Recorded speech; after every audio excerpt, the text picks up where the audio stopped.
the drone deal also go the Rafale way? Will the Congress's charges of overpricing stick? Is there a need for more transparency in such mega defense deals? Some of the questions we'll raise. Supriya Srinath is Congress's chief spokesperson of its social media cell as well. Major General Sanjay Meston, defense expert, joins me. Group Captain MJ Augustine Vinod joins me, defense expert. And Shiv Arun, who tracks this issue very closely for us, our senior editor, is with us here in the studio. Appreciate all of you joining us. Supriya Srinath, to you first. Is the Congress crying foul too soon? Is the question being asked. The government says that India is yet to finalize the cost and specific terms of purchase of these drones. Already, though, the Congress is alleging that India will pay nearly 4 times what other countries are paying. According to the government, we've made no price negotiations. So where is the question of paying 4 times extra? So just before Mr. Modi left for the United States, various news organizations, including the one where we are chatting this debate on, the India Today group, put out stories that Mr. Modi is close to inking and in fact has approved the buying of 31 MQNBs at the cost of nearly $3 billion, which roughly translates to about 25,200 crore rupees. It was in print media, it was in electronic media, it was online, it was everywhere. Not a single denial came from the government. In fact, the government was basking in the laundry list that Mr. Modi was going to achieve. It's another story altogether. He practically achieved not much in the United States. But after Mr. Modi was about to come back and details started emerging of how expensive the proposition was, $110 million for each drone, whereas US itself was buying it at roughly half the cost, $56.5 million, Germany buying it for far less, UK that had bought it 7 years back at only $12.5 million, Australia found it expensive and actually scrapped the deal.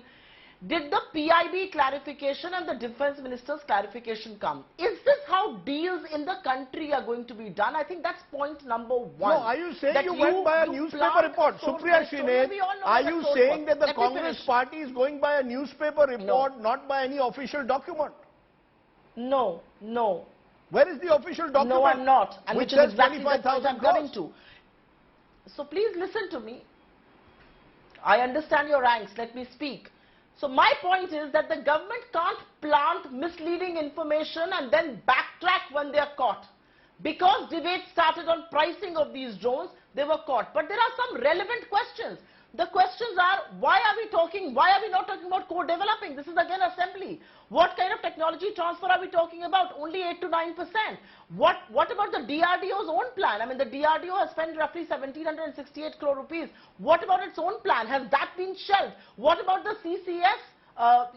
Go ahead. Did that not come about just like in the case of Rafale? I think some very relevant questions continue to be asked, and I think questions will be raised on how this government functions. You cannot plant information because the Prime Minister is going to make him look good and then be caught red-handed and then backtrack. This is not how governments can function, but I have raised some very valid questions, and I think those questions deserve to be answered because there seems to also be some concerns from the Indian Air Force, who till April 2023 have written we need only 18, not 31, who have raised concerns on the cost of these, who have raised concerns on the utility of these, especially in the areas where we need them. So I think these questions need to be debated because the government was all out to say they are buying $3 billion. Why are they backtracking now? Okay. Why are they doing a U-turn? And it's not just with this. Even with the Micron plant, there's a U-turn. Let me, 1 minute. Let's go step by step. Shiv Arun, there were reports, PTI among them, putting out that the Prime Minister is likely to ink a drone deal in the United States. And a number was thrown up. A number which now, according to the government of India, there has been no price negotiation, only an in-principle agreement was made that we would go ahead with the drone deal. Where did these numbers come from? Is it, as is being suggested by the Congress spokesperson, something that was planted possibly on the media ahead of the visit by top government sources to give the impression that India was about to sign a mega deal? Is there any official document of any kind on price negotiations? Actually, there's actually nothing suspicious at all about this 3 billion figure because, you know, defense reporters have been reporting on this proposed deal and acquisition since at least 2016, 2017, and figures going up to as high as $4.5 billion have also been reported. I don't know why we're talking about PTI and press copies because the acceptance of necessity MOD document itself reflects the $3,072 million, which was a figure that was provided by the US government and which is what the MOD has also said in its statement. I want to add another point here. This $3 billion which is a figure that everyone is balking over, is actually not surprising at all. And if this deal finally does go through, it may very well actually cost this because these are extremely expensive drones. Now we can get Is it into more a debate. expensive than other countries? You know, the point is nothing has been, 2 points, Rajdeep. One, since 2016, Manohar Parrikar was the defense minister when he went to the United States when the initial talks began on the requirement. The numbers have changed, but let me tell you that over 7 years, the single reason why a deal has not been signed is on the issue of price, Rajdeep. It is because these drones are so, you know, eye-wateringly expensive that no deal has actually been arrived at. The numbers have changed. It went from 22 to 40, back down to 18, then it went to 30, now it's come down to 31. These are extremely expensive drones. Another point that Supriya makes, and let me clarify that I think questions being raised are very good, but you know, the issue of technology transfer. Drones, you know, of the Predator variety are not, the technology of these drones is not provided to anyone, not even to NATO allies. These drones are only manufactured in the United States. Now, whether there is any benefit to Indian industry in terms of localization, that again will be part of negotiations. We understand that the US has proposed that 9% of the drones in terms of value will be sourced from India. India wants that value to go up to about 20%. But in terms of both the price, this $3 billion, which can be seen as a kind of MRP, Rajdeep, you know, in terms of what technology is made here, all of that will have to be part of negotiation. But let me just say that it is because of price, the price which the issue that the Congress is raising, it is because of that that no deal has been signed so far.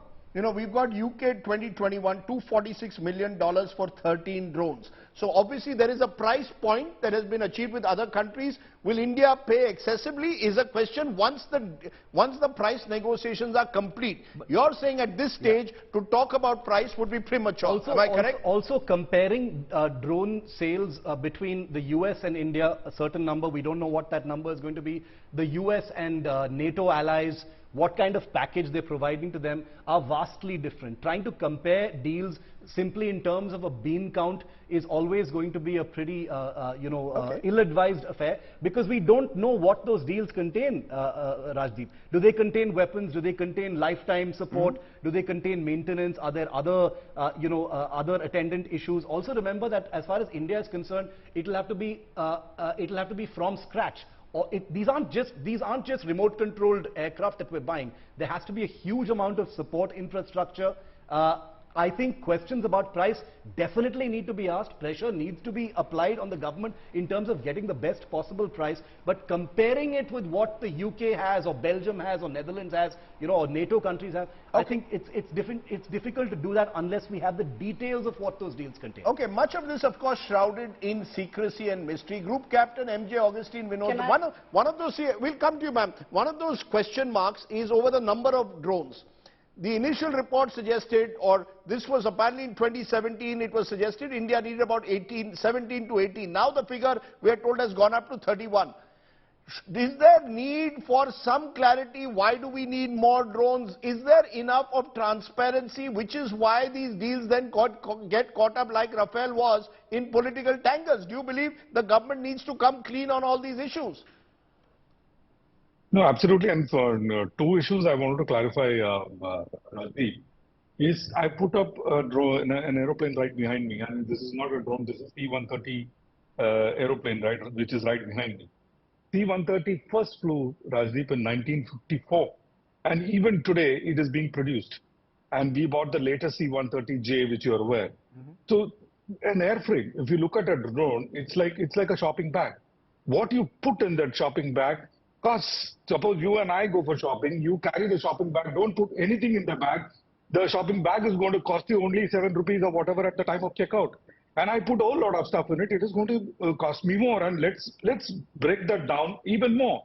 In Reaper 9 Bravo, the 9B that we are buying, in that shopping bag, what all things are there? We have brimstone missiles, Paveway 4 laser guided kits, multispectral targeting system like Shivaru covered. We are the only non-NATO nation to get such technology like links to radar, 360-degree maritime surface radar, which a radar which is like an upside-down radar. It can even pick up submarines, a periscope, automatic identification system. SIGINT, I'm sure you've heard the Navy Chief talk about it. Link 16, airborne early warning system. It can even be used for non-military systems like SDRF, NDRF can use it. You can search, maroon ship, boats. We are such a nation, Rajdeep. We are like a dagger into the Indian Ocean, and we have responsibility right down to South Pole. But do we still need clarity as to why the number, if the government is going ahead with 31 drones, as earlier proposed 17 or 18, do we need clarity on why have we increased the numbers? Do we need do we need transparency on what are we getting out of it? It's a great question, Sir Rajdeep, and let me just break it down. These numbers are worked out on a document, I'm sure you know. It's called an LTIPP. So these three services sit down and they work out a certain amount of equipment that they need looking at the threat scenario. Home Ministry also plugs in saying that I need, for my capability, these things, and if we can share resources. So that number is the X number, and we are taking this 31 out of that X number, and that number does not say this particular drone. It says drone with so-and-so capabilities. So say it is 100. So 31 out of 100 we bought, and we are going to use Predator. Then the rest of them, probably the Tapas we may have wanting to make 100, we will now make Tapas 70. So that is how it works. But either way, thank you for that question. Either way, Major General Meston, there will be a question whether it is transparent enough. There have been questions. Every defense deal, therefore, and many of them get delayed year on year. We saw it in the UPA years, many deals getting delayed because someone or the other would raise a red flag, and many government officials don't even want to sign on. Even ministers in the past haven't wanted to sign on because there will always be an allegation of kickbacks and corruption. Do you believe that a better way is to be as transparent as possible? Rajdeep, good evening.